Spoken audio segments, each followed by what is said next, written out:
Eta bueno, alaitzek egin entxegoak iten ditugu, egia da urtetik urtea, dantzak gero eta hobeto dakizkigula, eta nik uste hain berandu xio hasi gala urten entxeguekin. Gero ja, legislatura bukatzen dutenen ja bakite eta Orduan ikasten dugu. Eta bukatu iten da.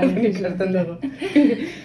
Baina egia esan, esperientzi bada, niretzako urte batzuk badara matzat, eta esperientzi bada beraiekin, gaina, aukera ematena, pertsonak ezagutzeko ere bai ez, ikusten ditugu udaletxean daudela lanian atope, baina gero, pertsonak ezagutzen dira formatu hontan, eta, niretzako ezagutu ditut asko, eta denak onak, eta plazer bat da, eta egia da, urduri egoten diela, baina ni saiatzen az esaten beti disfrutatzeko. Dela, dantzari, esango dut, nazten aldetiz, egin ez ezaguzten dantzari izate uste dut, baina, da lujo bat.